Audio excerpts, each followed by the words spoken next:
Hoje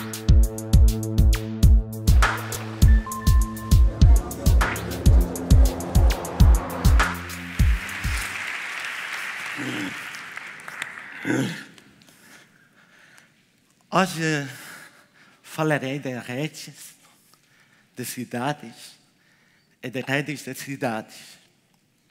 Neste TED tão inovador, terá uma inovação mais, será a primeira palestra em portunhol, a língua do futuro.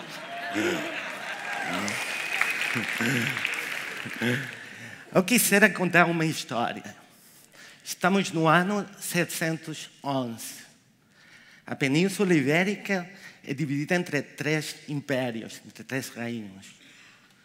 O Emirato de Córdoba é a principal potência do continente, é também a principal potência cultural do mundo, mas é uma diferença muito grande com o resto da Europa, porque é um país muçulmano. Nesse ano, chega ao poder no Astúrias, esse pequeno reino do norte, onde é nascida a língua que depois virará o português. Um rei jovem que tem 30 anos. É uma pessoa diferente pelo seu tempo. Ele sabe ler.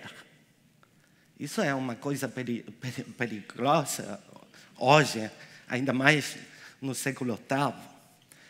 Ele é um menino, um garoto com muita imaginação.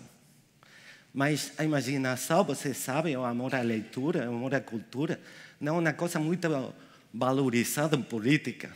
Não hoje e tampouco no século VIII. Em política, o que conta são os números. E os números não eram muito bons para ele. No Emirato de Córdoba, só na parte europeia do seu império, eram 2 milhões de pessoas. O Império Carolíngio, o Império de Carlomagno, eram 8 milhões de pessoas. Mas o reino de Astúrias, o reino de Alfonso, são 15 mil pessoas. Todo mundo pensa, no momento, que o futuro da Astúrias está dividido, que o futuro dessa língua, que a vossa língua, que a nossa língua, é desaparecer no mapa dos 2 grandes impérios da época. Mas ele tem uma ideia. A ideia é, se economicamente, se povoacionalmente, se militarmente não tem uma oportunidade, a possibilidade está na cultura. Fazeremos a capital mais culta da Europa cristã. E a nossa capital terá uma luz cultural que impedirá os outros nos atacar. É bonito, não é? Mas era um erro. 3 anos depois de ele mudar a capital para Oviedo, que era antes era um povoado pequeno, quando ele está fazendo a construção de tudo o que uma grande capital da época precisa, um monastério para ter conhecimento, uma grande igreja, um palácio. A capital é destruída completamente por uma razzia, por uma invasão muçulmana, e tudo começa a ser. E então ele é um bom rei, mas ele pensa que é o último rei do seu império, pequenino império. E finalmente, no ano 814, a situação é crítica. Os carolíngios estão já ameaçando diretamente as fronteiras asturianas. O Emirato muçulmano está preparando o exército, fazendo incursões no norte. E então um pastor, em um canto perdido, ao noroeste, descobre uma tumba. E então o rei o tem claro, para ele é um milagre. É um milagre. Ninguém compreende. Ainda a igreja não quer aceitar o milagre. Ele diz, não, é um milagre, e tanto, porque os milagres fazemos nós. O rei começa e faz um caminho, vai caminhando até o lugar do descobrimento para começar ele mesmo a construção de uma igreja. Como lugar está descobrido por este pastor, baixo o céu, um céu especial, cheio de estrelas, lhe chamam o campo de estrelas. E como o rei diz que o morto que descobriram era o apóstolo Santiago, chamam Santiago Campus Estelae, Santiago do campo de estrelas. E então ele vai aos carolinhos e diz, mira, olha, isso de invadir não é tão bom negócio como isso de fazer um caminho. Porque, olha, se vira popular em toda a Europa cristã fazer a peregrinagem para Santiago, você é a entrada única. Você pode controlar, você terá impostos. É muito melhor cobrar impostos que pagar soldados. E então nós agora somos aliados. E os carolinhos, que estão nesse momento também, apontam na crise, porque Carlomagno já é muito maior e morrerá esse mesmo ano. Aceitam. Então o rei, mas o rei que é uma pessoa interessante, ele sabe que um caminho não é uma rodovia, não.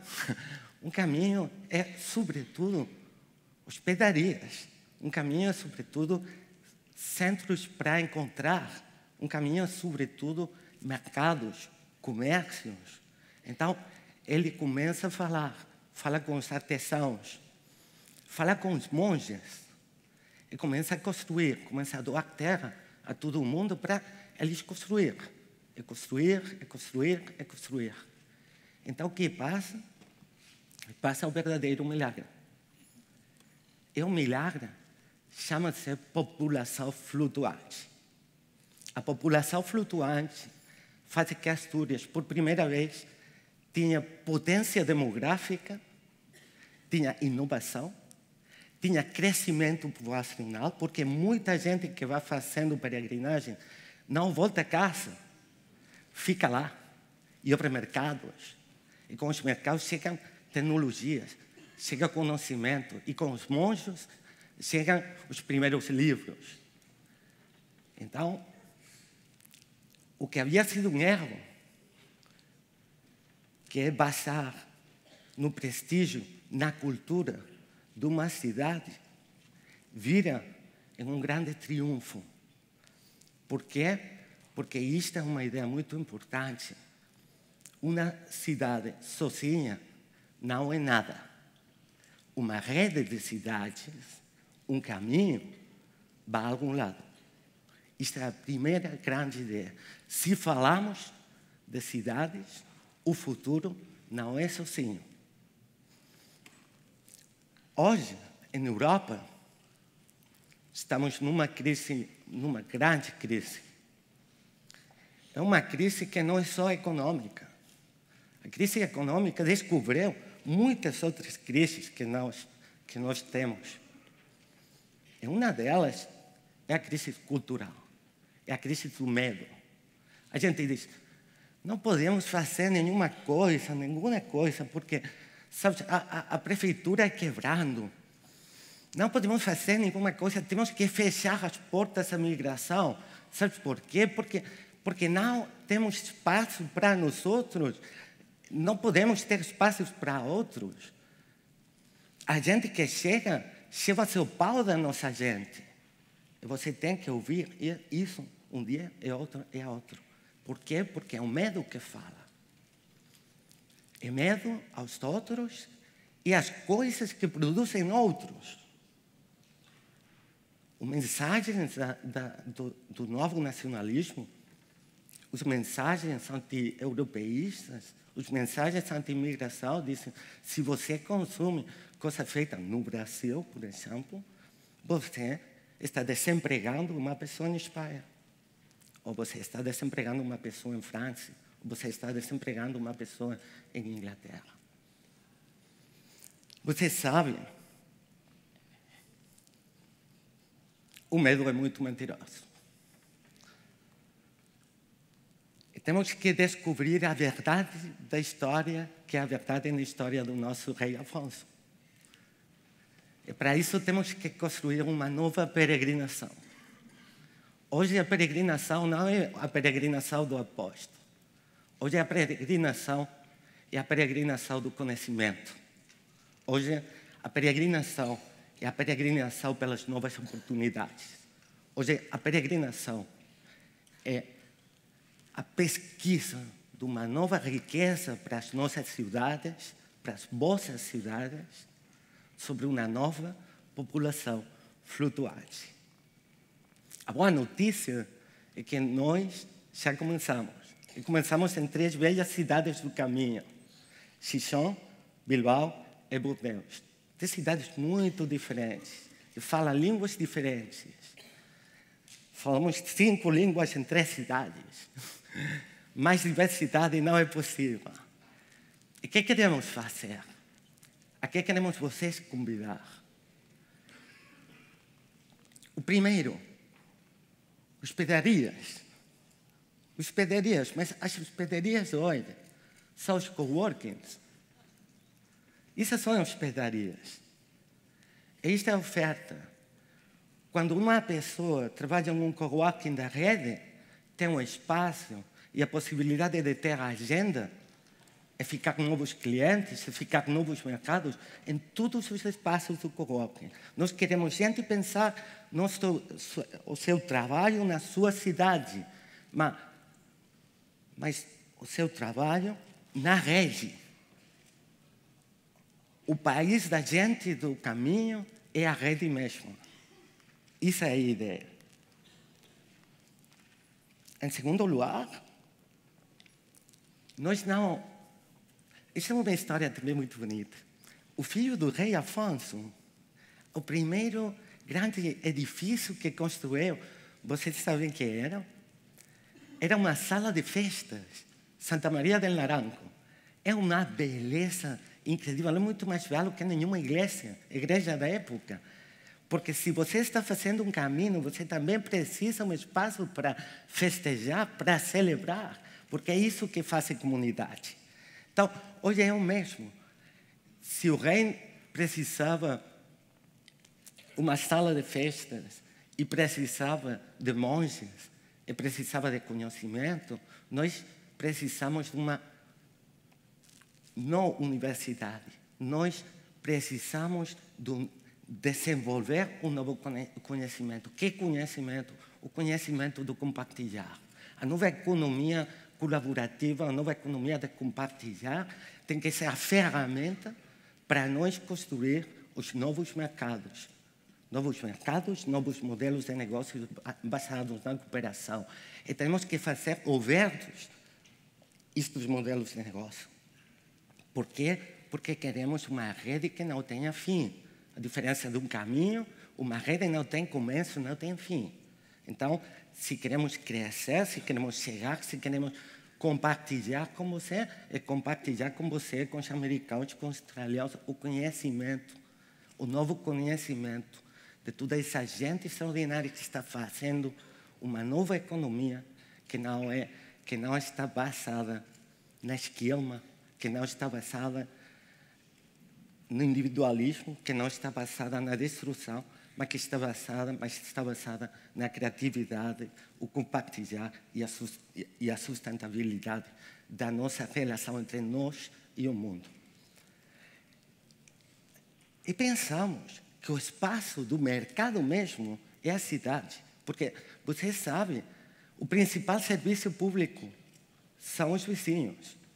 São os vizinhos os que fazem mais por outro. Nós temos estudado em Austrália, em Espanha, Estados Unidos, novos sistemas de compartilhar entre a gente com a crise que queremos traduzir no software. E para traduzir no software, fazeremos um novo monastério para desenvolvedores de software livre e software distribuído. O objetivo, a minha proposta de ação para vocês é, se você tem um coworking, você tem um nó na nossa rede, se você quer. Se você tem um projeto, você tem um mercado. E você tem muita gente com ouvidos esperando por vocês em Portugal, Espanha, em França. A mensagem é o tempo de fazer o caminho, é o tempo de cruzar o mar, é o tempo de chegar a uma nova rede para todos vocês. E nada, independentemente do que vocês ouvam na televisão ou vejam nos mensagens políticos europeus, para nós, as portas são abertas, necessitamos de vocês e vocês são a grande riqueza. Muito obrigado.